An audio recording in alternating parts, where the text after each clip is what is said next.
Welcome to our scary stream. We did this last week, and it turned out really, really well. Hello? Hello? Hello. Who's this? This is Abby. Abby, hi, hello. Everyone in chat, please say hi, Abby. How are you, Abby? I'm pretty good. Do you want to be the first person to tell us a scary story tonight? Sure, it's not like that scary, I would say, but Well, you've it's already failed. relatively up there. So I was like 16 or 17, and I was just sitting in my living room.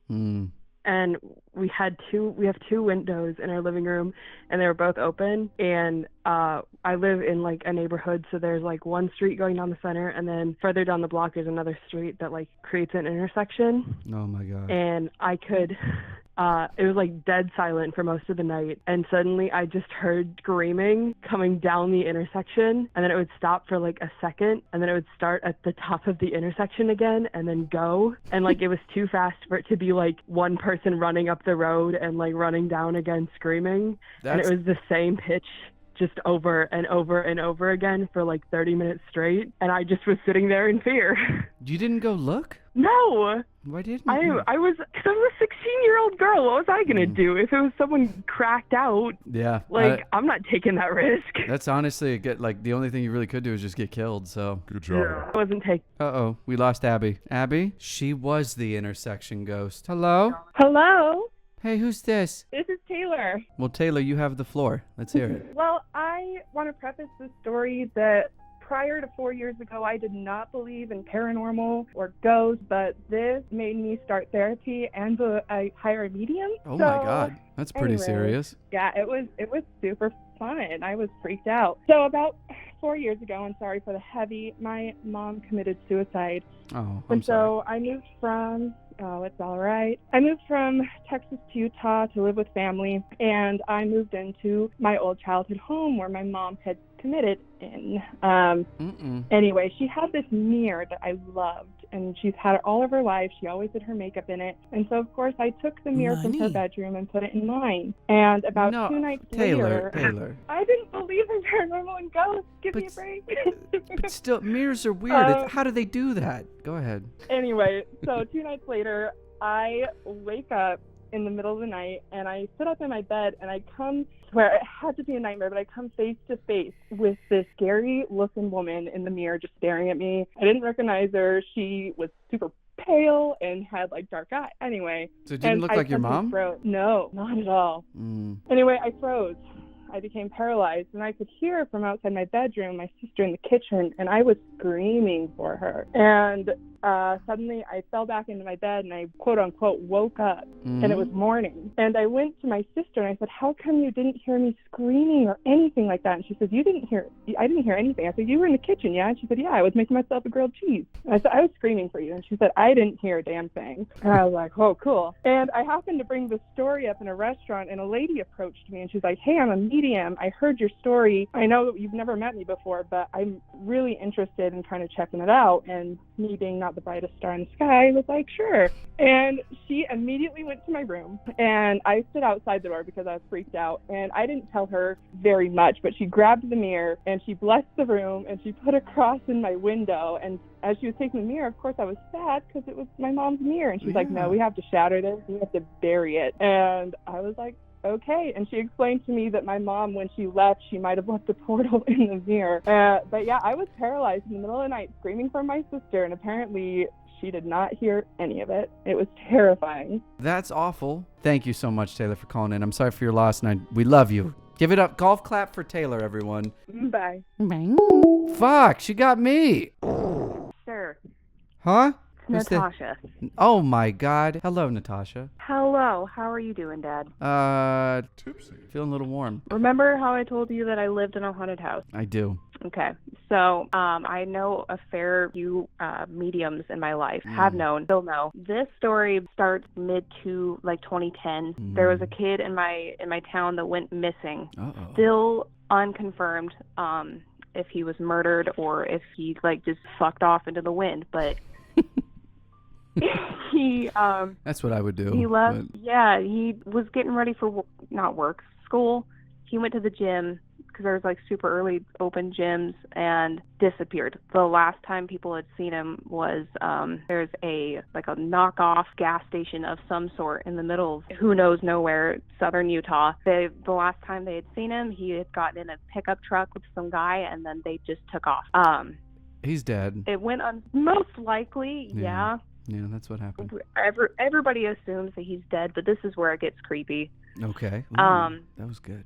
We got in contact with one of my mom's medium friends, not a large friend, a medium friend, and she was able to track down where we think he is, and to this day the cops don't believe us, but the mom was able to get closure because we took her out to the place. It was on some guy's farm. We talked to the guy. He matched the description of the guy that was on the cameras. What do you mean he's there? Like his body. Oh God. What? Yeah. Okay. What did this medium-sized friend tell you? Was it just like he's on this fucking farm? Like, yeah, so there's this place in between the part of southern Utah that I lived in and Las Vegas, which is not, I mean, it's pretty well known, but it's also not, you're not going to go there unless you need to go there. Yeah, I'd never go to Utah. I don't blame you. Yeah. In fact, I don't recommend it. I don't either.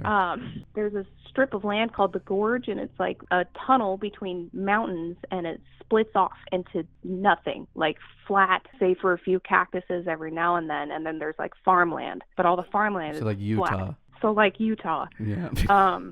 She was able to track down, like, road for road. This lady didn't even live in Utah, but she flew out here, was able to track it down exactly to this guy's farm, and like in this gully in between his farm and some other guy's farm where he was. And the farmer who she tracked the location down to was like, I've seen this guy? No, he tried to play it innocent. Like, there was nothing that happened. So And do you think he's involved? We think he's the guy that abducted this kid.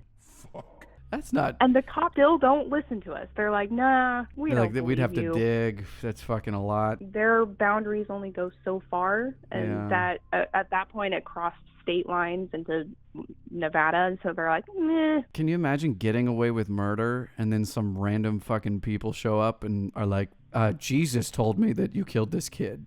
Yeah. And you'd be like, God damn it. All right. Thank you so much, Natasha, for calling in. That's terrible and awful, and don't go to random murderers' farms anymore. Don't plan on it. Okay, good. Bing. Got her ass. Fucking idiot. Love you. Do you believe in ghosts? Do you think they're real? I'm still on the fence. I don't know. One day, someone will call in with a story that convinces me. Hey, who's this? Blake. Hey, Blake. Are you about to tell us a haunted car story? No, not a car story. Okay. Well, you have the floor. Let's hear it. Shortly after my friend passed from childhood cancer, oh, jeez.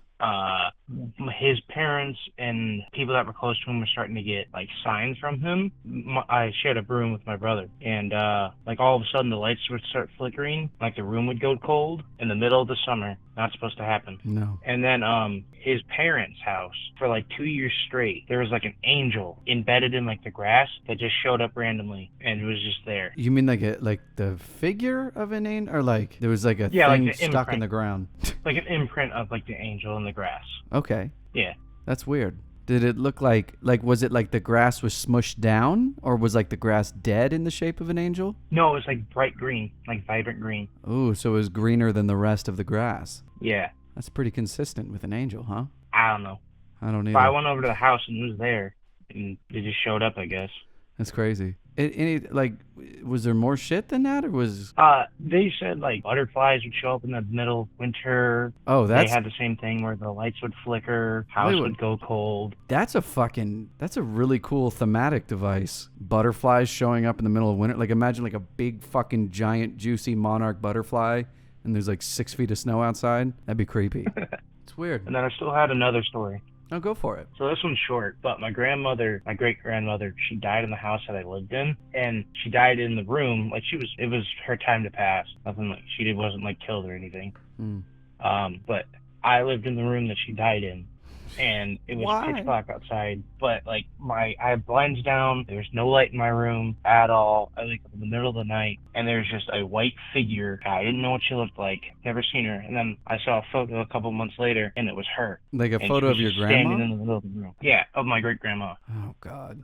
Yeah, she was just in the room. That shit, at that point, like, I get it if you just died, and it's like, hey, dude, this was my room. You know what I mean? It's like, oh, we got to figure this out. You know, I'm still figuring this out. I just died. This was my room. Now you live here. But like, if you died so long ago and you're like, hey, dude, this is still my room. Like, at what point can we start getting mad at ghosts for like kind of being dicks? You know what I mean? It's like, Grandma, I barely fucking knew you.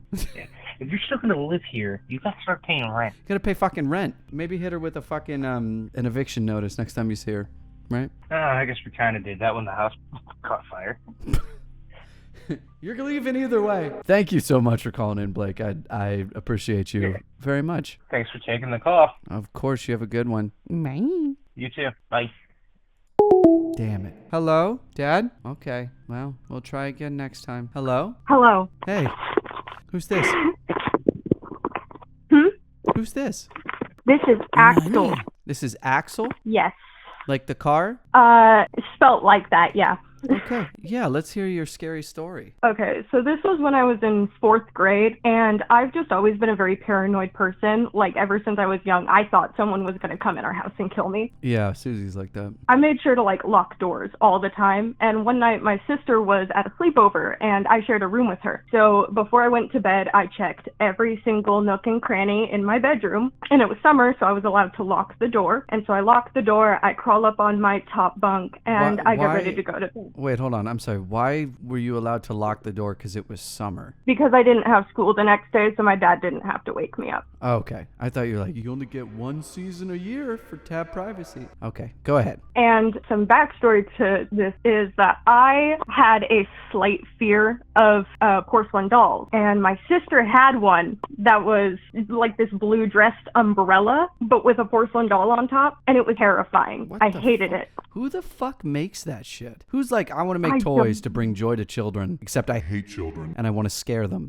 And so my requirement for her having it in the room and not tucked away in the closet was that it had to be facing a wall at all times. That's almost worse, isn't it? Or is it worse if it faces you? It's worse if it's staring directly into my soul with its soulless eyes. Yeah, that's true.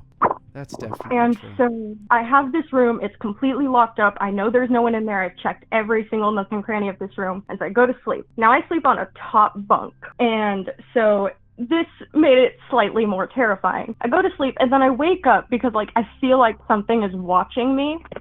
And I open my the doll is directly in my face. No shit. As I am you're kidding. And then I blink and it's back down on the floor, but it's facing away from me. There's no fucking way. It's terrifying. And if it's a fever dream, it's a fever dream. But I remember it so vividly.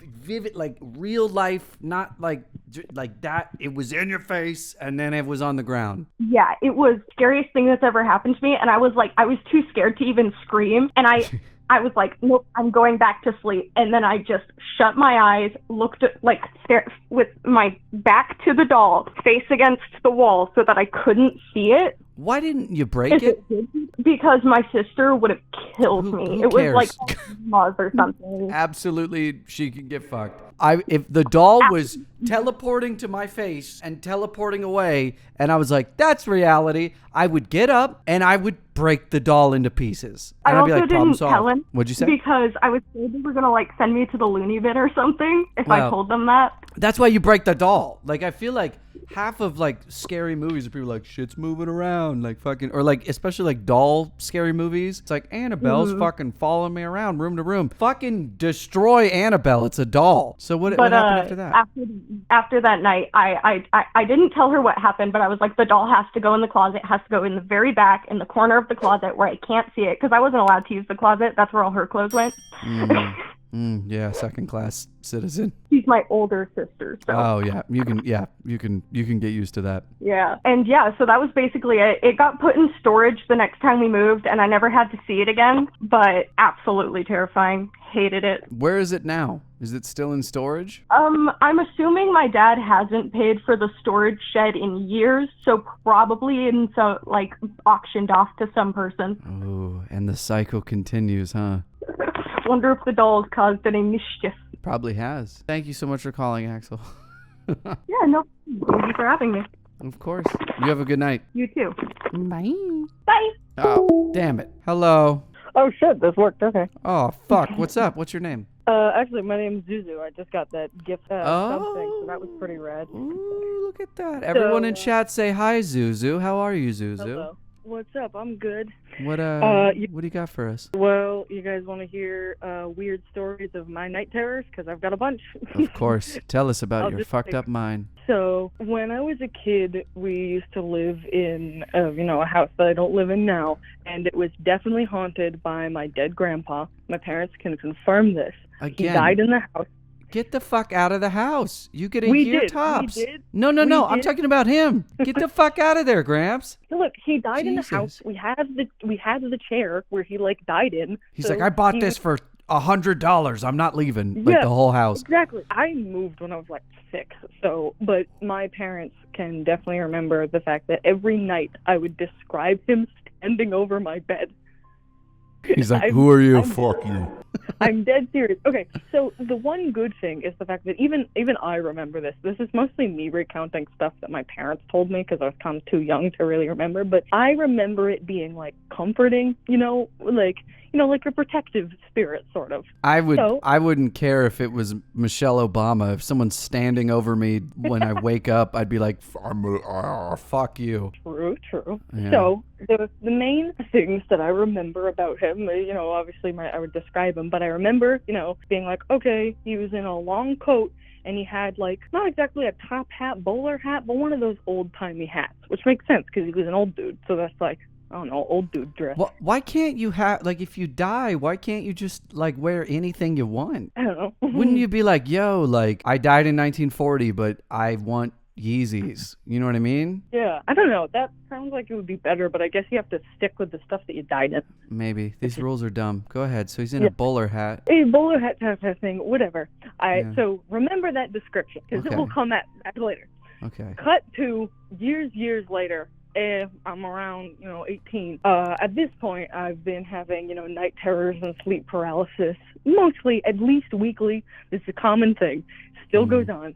I have 50 stories. Anyway, I woke up so what happens essentially is, it was actually kind of what, the last person described with the doll, where I will wake up and basically the dream world will blend into reality for a little bit. So I can get up and stand and walk around my bed and I will still see the shadow demons crawling in my walls before I fully wake up. It's great. It's a super wonderful time.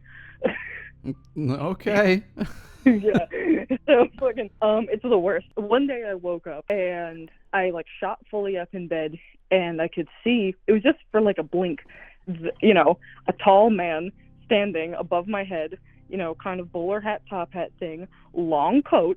And, since I shot up, I yelled out, what the fuck are you doing? Get out of my room. And only later did I click into the pieces oh, hey, that guy or whatever that was, had the same dress as my grandfather. But I do know one thing for sure, that definitely wasn't my grandfather, which is the worst. How? Creepy as fuck. How do you know it's not him? You just know. They're from the bits and pieces that I remember as a kid, it was always protective, whatever I, woke up to. And I will preface this, I'm not a crazy person. I understand this isn't real. It's just my night brain doing weird shit. It's dumb, but it's just what I have to live with. Have you thought about doing a sleep study or therapy? I've done multiple. I've done one when I was a kid, and I've done multiple. I've done one. I set up one to do now just to see. Okay. The one when I was a kid was basically inconclusive, but I've had basically the same thing. But the problem with the sleep study that I ran into is they hook you up to all of these wires and stuff, so then you can't sleep. Yeah, are you allowed to take sleep aids, or you have to naturally sleep? I honestly don't know. I think if you have it set up in your routine, they want you to be, taking into what you normally do, but yeah. I don't. Well, I hope you find your grandpa. Yeah. The right Scary one. Stories, that's one of them. That demon's going to be I ate him. Zuzu, thank you so much for calling in. I really do appreciate you. Thank you. I hope you have a wonderful night. You too. Bye. Bye. Almost. Guys, you're supposed to say back to me, okay?